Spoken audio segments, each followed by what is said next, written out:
Good morning or good afternoon. It's Jeff Christian. It's about 4:15 on Friday afternoon, the 30th of April, the end of April.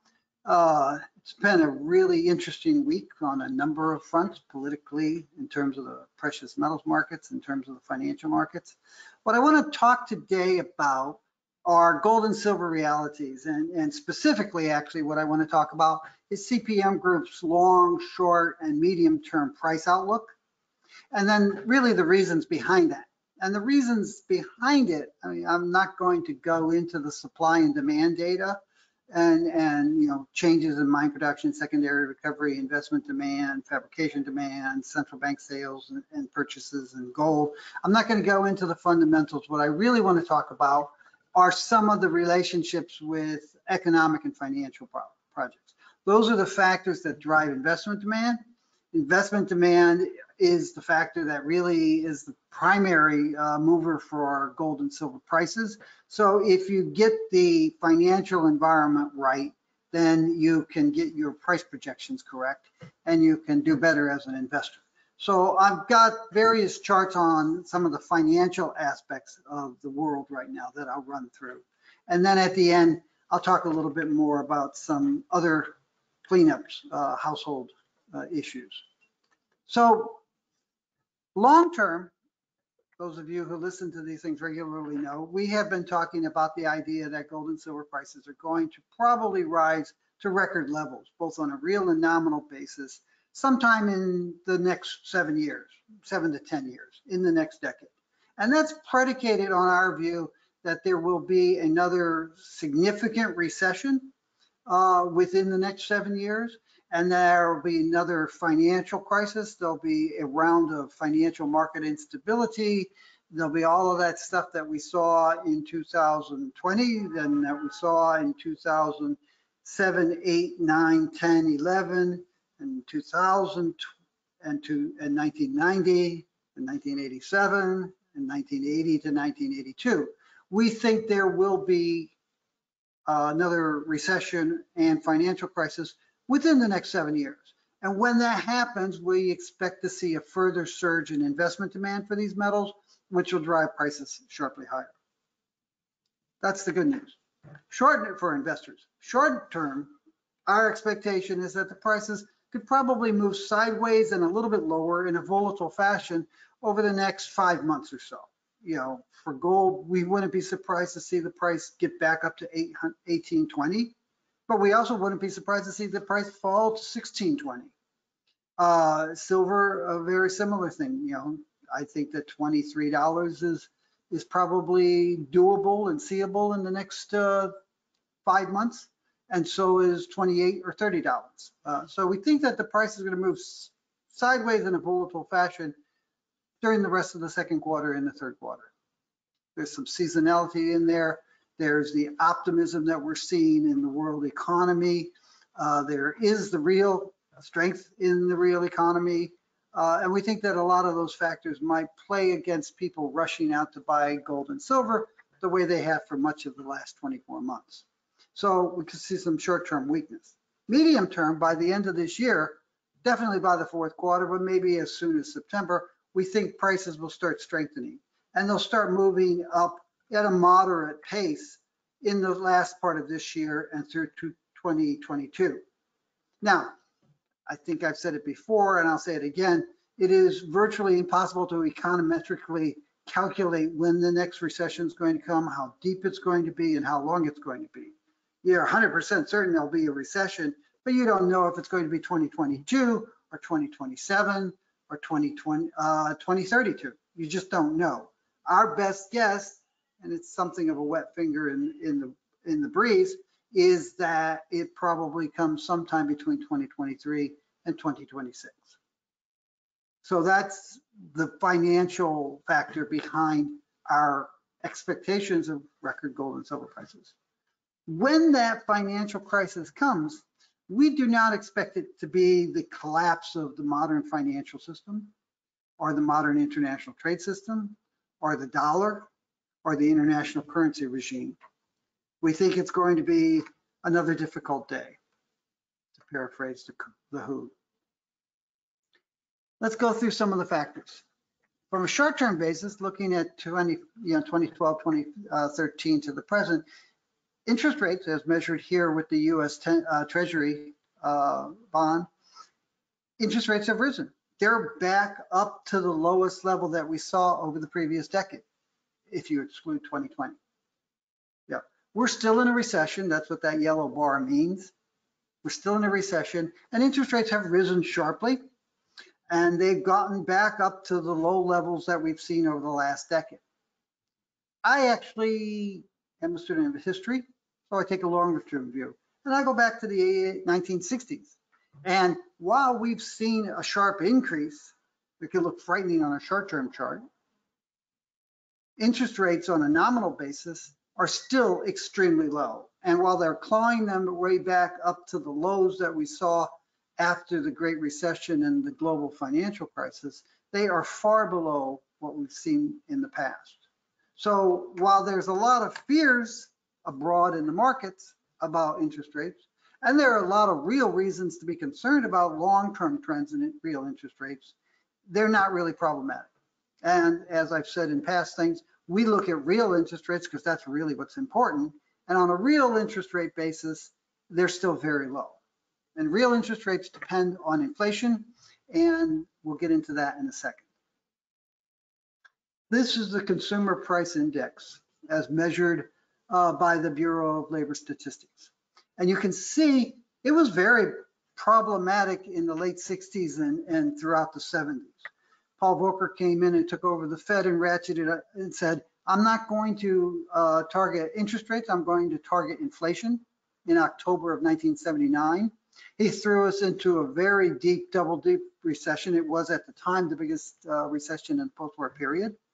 Led to a global international debt and sovereign debt crisis in 1981, 1982. But it crushed inflation. And inflation really hasn't been problematic in the United States ever since then. Now, one of the funny things in the world are the number of people who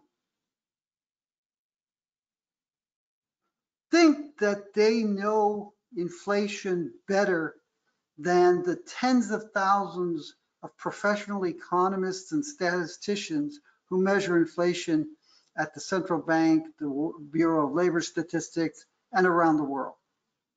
There are any number of people who are dedicated to this and dedicated to getting it right. They're not politically motivated. They're not politically inspired. They're not paid to screw around. They are paid to pay attention to something.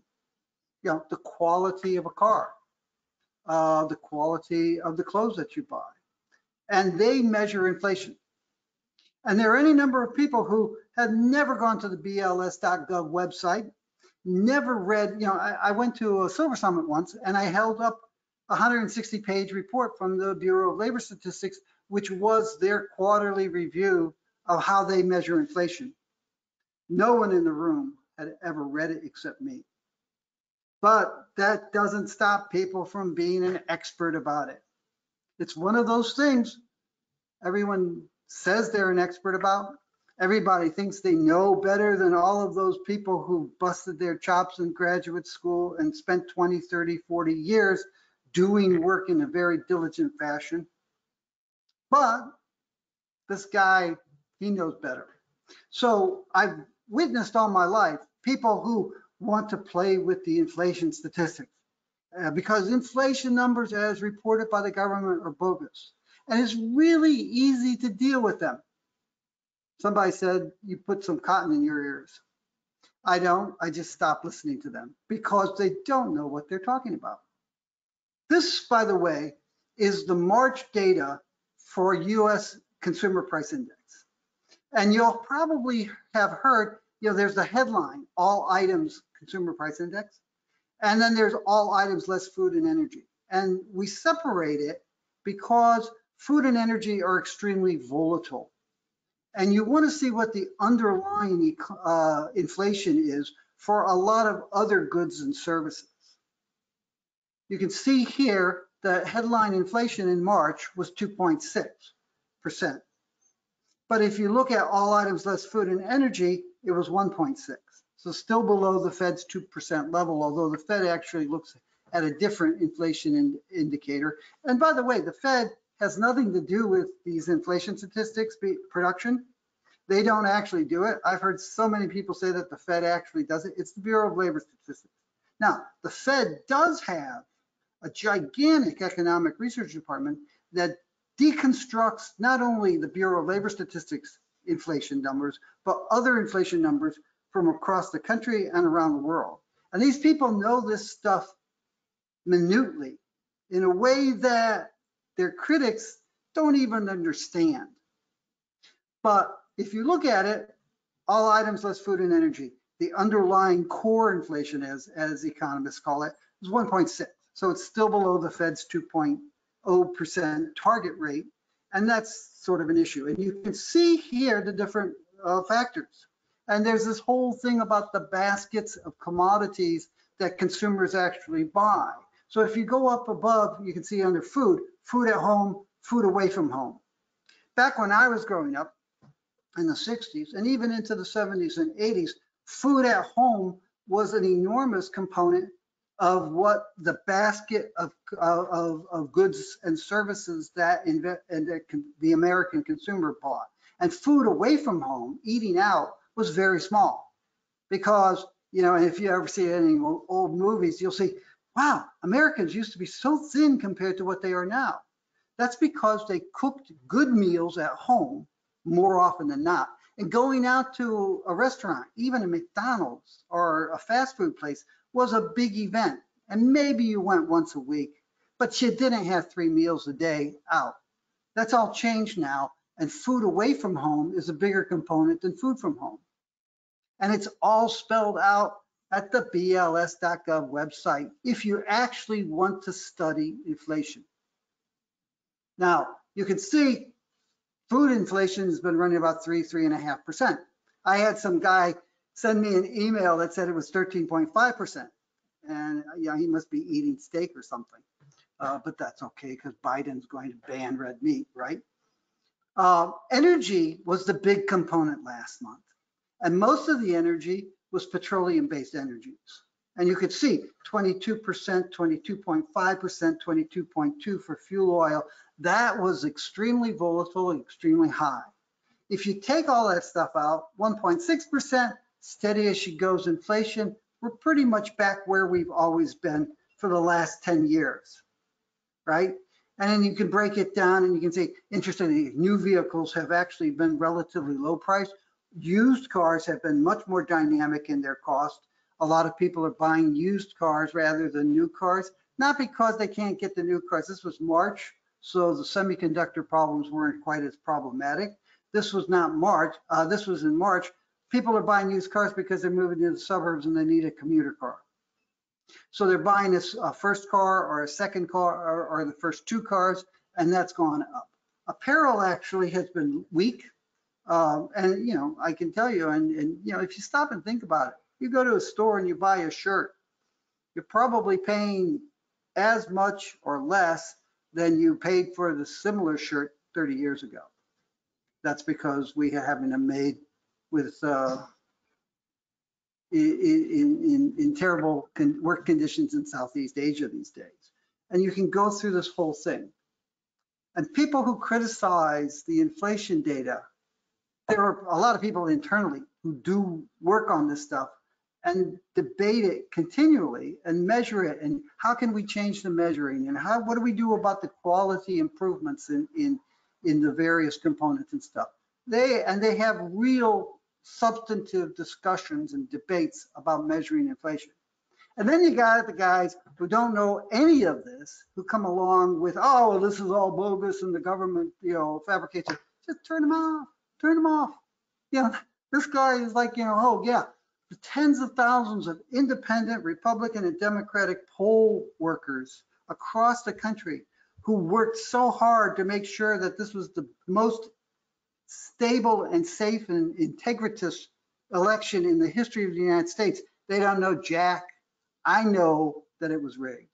That's the same kind of mentality that you're seeing in precious metals. And the conspiracy theories in politics are integrally involved and integrated with the conspiracies in precious metals, because they're all in these people's heads.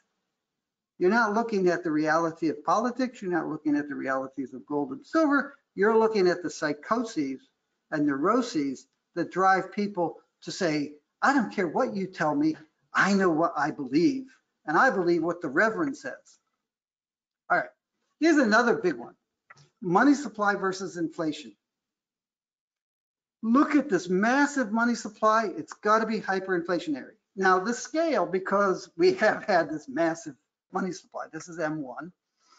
The scale kind of blows out what you've seen here, but you can go back 1983, 1987, 1990, 1997, 98, 2000 recession, the Great Recession in 2008, the sovereign debt crisis in 2010, 2011. Each time you got into a problem, there was this massive increase in money supply. And it's kind of dwarfed because of what we've seen now, but it's 10%, 14%, 18%, 16%, 18%, 21%. And each time, people who don't really understand what's going on will say, oh my God, the dollar's got to collapse. The banking system's got to collapse. This has got to lead to hyperinflationary. I was listening to someone who was a personal assistant to somebody at a regional reserve bank, and they assured me that this is hyperinflationary. Each time you get out of the crisis, you sell bonds to fund your growing deficit spending, which is another problem, and you sop up the excess liquidity, and you obviate the inflationary consequences of all of that money you printed earlier. Now, this time we have a harder time. There are two things, and I've talked about them in the past. First off, after the 2010-2011 sovereign debt crisis, it took a lot longer for the Fed to sop up the excess liquidity. And they were still working on it when the next crisis occurred in 2017, 18, 19, 20. The second thing is, the pure magnitude of the recent project, monetary accommodation, really says, can they do it at this level the way they did it at these lower levels earlier? And the key to understand it is back here, 1980, 81. Oh, wow, silver's going to $100. We're going to run out of silver. Look at this money supply. This has got to be hyperinflationary. In 1983, people looked at the money supply growth, 14%, which was translated into 37% on a broad money supply. And they said, this has got to be hyperinflationary. Gold had fallen to $270 an ounce, $280 an ounce by the middle of 1982 because we were in the depth of the worst post-war recession. And gold had declined. It went from $280 to $500 in 6 months. Not because we had high inflation, because we had high inflation expectations from people who were looking at the massive money supply and saying, this has got to be hyperinflationary.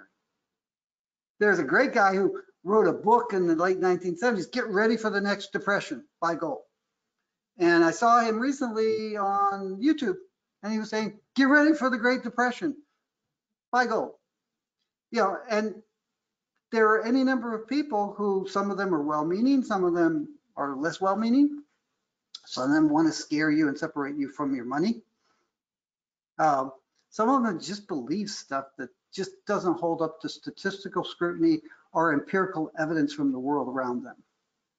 But there are any number of people who have been saying that the dollar is going to collapse for 40, 50 years. There are any number of people saying the financial system is going to collapse, the bank's going to collapse, there's a grand conspiracy to suppress gold prices, there's a grand conspiracy to suppress silver prices. It's really funny, in the late 1990s, there was a group of people who were observing the silver market who thought I was part of a conspiracy to suppress silver prices. There was another group of people, sort of headed up by a very large hedge fund manager from the West Coast, who was saying that I was part of a New York Jewish conspiracy to push up silver prices. So figure it out. In fact, I wasn't the conspiracy, part of a conspiracy with any group. So inflation and money supply don't mix. Inflation and gold don't necessarily mix. over the last 50 years, since gold prices were freed in 1968, the statistical correlation between changes in inflation and changes in gold prices has been 9%. You can see back here when we didn't have a lot of other financial derivatives to use to hedge your portfolio. Gold and silver were the metals, they were the assets to run to when you had high inflation. And you had high inflation. You had 8, 9, 10, 14% inflation, and people were buying a lot of gold and silver. Since 1982, 1983, inflation hasn't been a problem. And gold prices have risen very sharply. There's something else happening here, Mr. Jones. I'm not sure what it is, but it's quite clearly that it's not inflation concerns, right? So the relationship between inflation and gold is not what a lot of people think it is. It's changed radically in the last 40 some odd years. And that's okay because inflation is probably not a problem.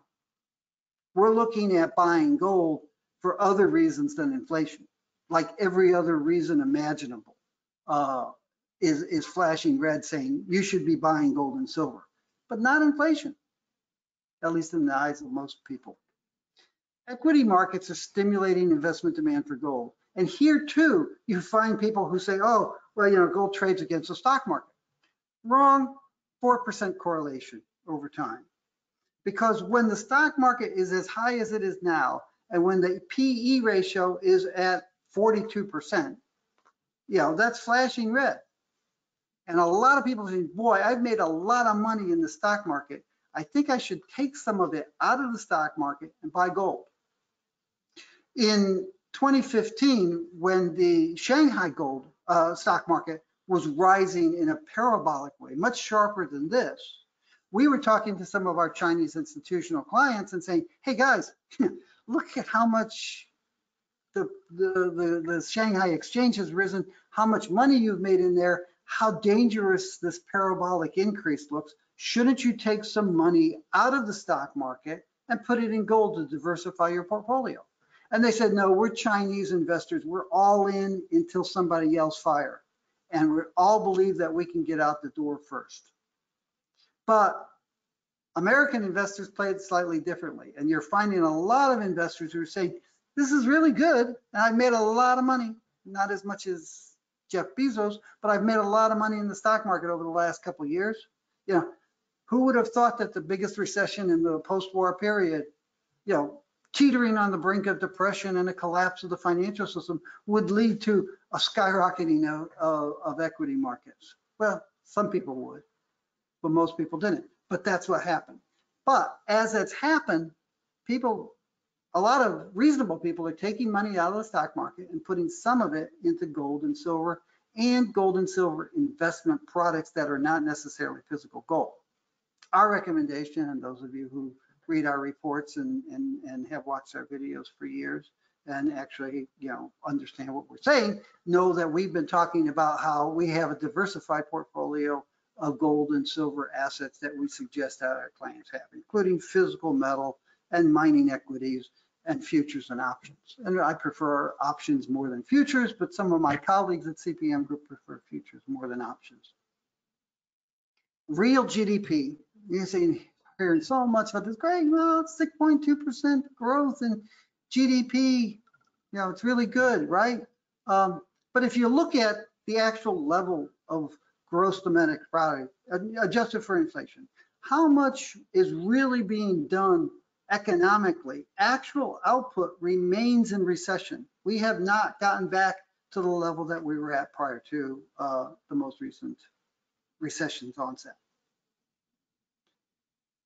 So here are a couple emails that we've gotten over the last couple weeks. Yeah, thanks. It's great to see something rational being talked about gold and silver. You know, where are the other rational voices? We'll get to that in a second. The second one from this week said, hey, I have a suggestion. Could you do a video directing investors to sources of sound information?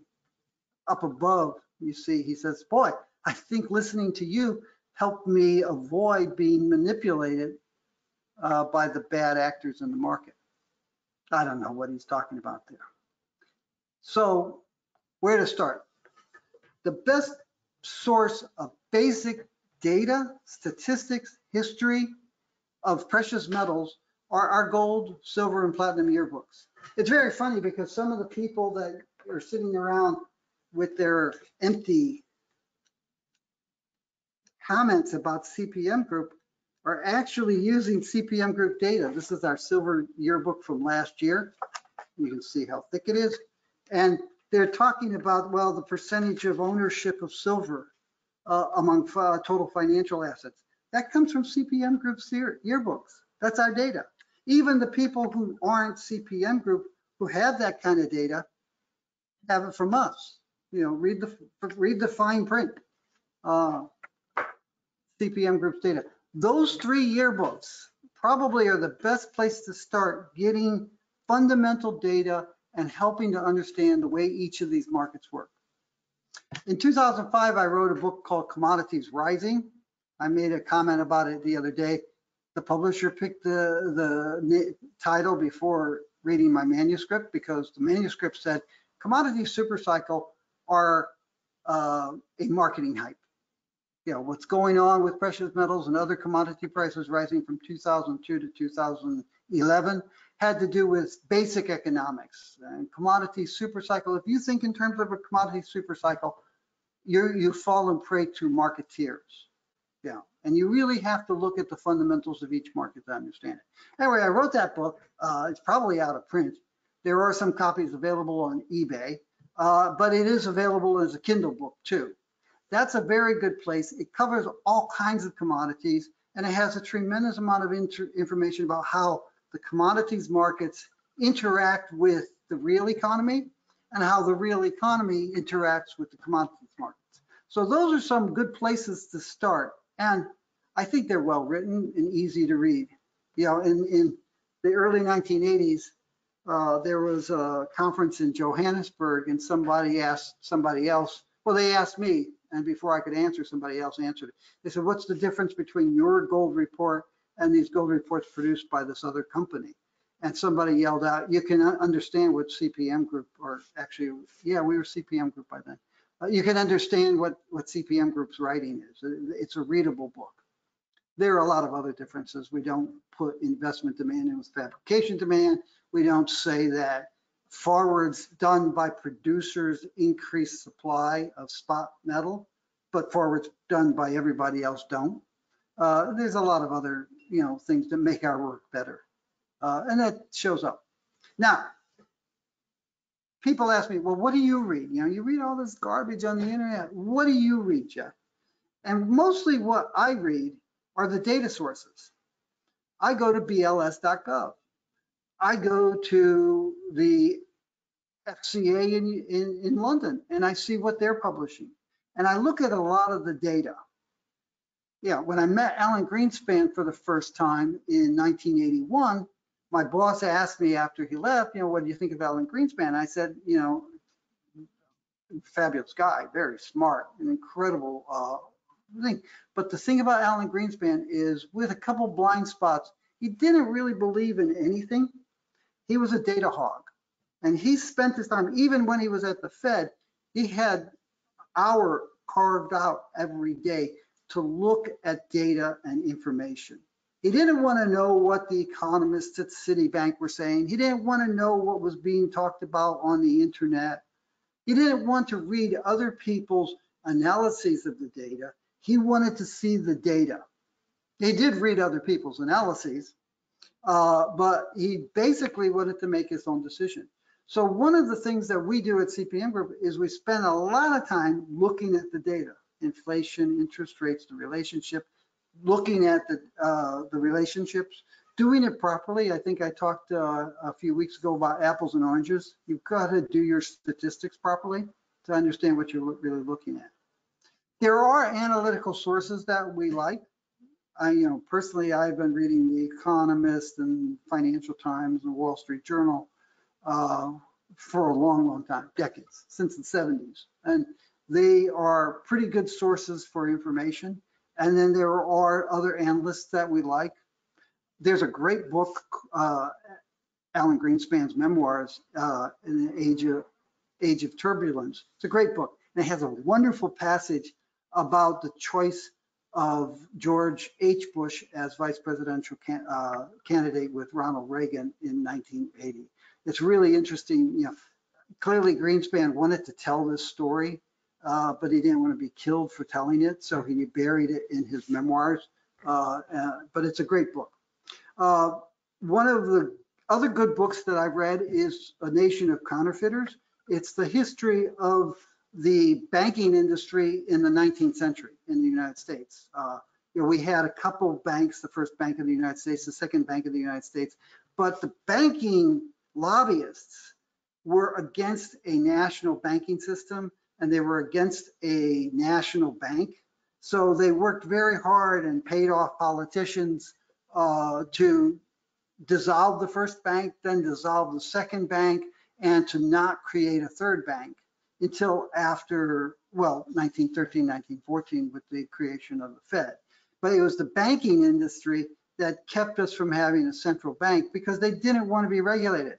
Because if they weren't regulated, they were regulated at the state level, and the states didn't have auditors or the resources to send auditors around and say, okay, we're on a gold silver standard here, you're issuing banknotes, and you're supposed to have 10, 12% of your assets that in the banknotes that you're writing in gold and silver in the vault. Let's see how much gold and silver you have in the vault. But there were no auditors to speak of. So the banks realized they could issue as many banknotes as possible. And then people would realize that, and you'd have a run on the bank. It was that dreaded fractional reserve currency system without a central bank running it. And you'd have a bank panic, you'd have a run on the bank, the money would get sucked out of the economy, and we'd go into a recession or a depression. And we had very severe depressions in the 1870s, 1880s, and 1890s under a free monetary system. We had a big bank panic in 1907, which threw the country into a recession, probably the world too. And there's a great book called The Panic of 1907, which came out in 2007 on the eve of the global financial crisis and the Great Recession, which were caused ultimately by financial market failure. Didn't lead to the collapse of the financial system, but it came pretty darn close. Yeah, and that's important. It came pretty darn close. I went to Doug Casey. Doug Casey invited me to speak at a crisis and opportunity conference in, I want to say May 2008, after Bear Stearns had gone bust. And while we were starting, the financial system was rattling down the rails, and it was very scary. Gold had risen to $1,000, had backed off to about $900. We had told our clients earlier to buy gold. When it got over $900 and got to 1,000 in March, the day that Bear Stearns went bust, we said, don't buy here, buy puts, and don't buy more physical gold until the price falls back to $900. And when it gets down around $900, sell those puts back at a profit, close to $100 each, some more than $100 each, and then put that money into gold, physical gold. And I went to Doug Casey's thing, and there was this panel, and it's like, question to the panel, is this the end? And you had all these people who hold themselves out as experts on the financial market and economics and gold. And they say, yeah, this is the end. Yeah, this is it. Yeah. And it gets to me, and I say, the end of what? The end of the movie? Oh, wait, this isn't a movie. This is real life, right? Yeah. Let's go through this round again. And let's say if this is the end, what does tomorrow look like? And James Turk was the only one that had a substantive response. The other guy said, it'll be okay for me because I own gold. James said, well, I think we're going to have to nationalize or quasi-nationalize a couple US banks the way Northern Rock had been nationalized in the United Kingdom earlier in the year. Then it comes back to me and I said, that's it? I mean, you have people who have been sitting aside in the biggest stock and bond market rallies in history for 20 years, not just one bond market rally, but two bond market rallies, not just one stock market rally, but two stock market rallies. And they've missed all of that opportunity for capital appreciation because they've been waiting for the end. And when the end comes, you nationalize a couple banks. That's it. You know, wow, that's a senseless waste of human life. Yeah. Panic of 1907 is a great book. And there are other things. And, you know, Barry Eichengreen is an economist. He's written a book called Exorbitant Privilege, which is a fascinating history of the post-World War II currency regime system. There's this great nostalgia for the Bretton Woods system, and there's this great nostalgia for the old gold standards. And people don't realize, you know, under the gold standard in the 19th century, we had 3 depressions. Under the Bretton Woods system, we had currency crisis after currency crisis throughout the 50s and into the 60s. And, you know, LBJ didn't close the private sector gold window in March 1968 because he wanted to. He did it because there was a massive run on US gold because the US government had a fixed gold price of $35 an ounce. And there was an open window where anybody who had dollars could come in and say, I got dollars, give me your gold. And there was this massive run in 1967 and the first 4 months of 1968. And the US government said, we have to close this window because they're taking all our gold. And they stopped. He didn't do it because he wanted to. He did it because you had had 15, 16, 18 years of currency crises.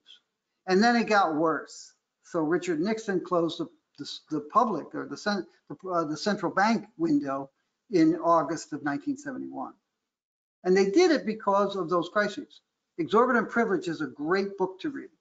And then you have to be discriminating. You have to go and you have to read stuff and you have to say, does this sound reasonable? Or does this sound unreasonable? Does this guy have a good track record of reasonably saying what to expect politically, economically, financial market wise, gold and silver wise? Or has he been saying that the world's going to collapse and silver's going to $100 and gold's going to $10,000 for 40 years? And you have to honestly assess that for yourself. We're here, we're around. We have our Silver Yearbook, which will come out for this year on 11th of May. We're finishing up the work. I've already edited all but 1 chapter. So 11th May, we'll have a briefing on that. We'll send out a note about it. You can pre-order that yearbook at our website. You can buy the Gold Yearbook, which came out in March. We will be organizing an open forum on silver. We've tentatively set the date of 25 May to do that. And we're going to bring in 2 people from the outside world, the dark side of the silver market, to ask questions and to take the questions from people who are attending and ask those questions. So when we come out with that and we say, this is here where it is, you can register for it and you can send in questions so that we have the questions ahead of time, we can organize them, and you'll be able to send in questions during the event. I'm not quite sure if it's going to be an hour or 2 hours. We've done these live before and they've gone 2 hours, 4 hours. We won't go 4 hours online, but we might go 2 hours. We did one last year in China that I believe lasted 2 hours. And then our Challenge Your Assumption open forums, we hope to have the first one in June. I believe that's about all I've got here. Yep, that's all I've got here. It's late on a Friday afternoon and the weather is spring-like, so I'm going to say goodbye and wish you all a good weekend. Be good to yourself, stay clean, stay away from people, and be good to each other. Thank you.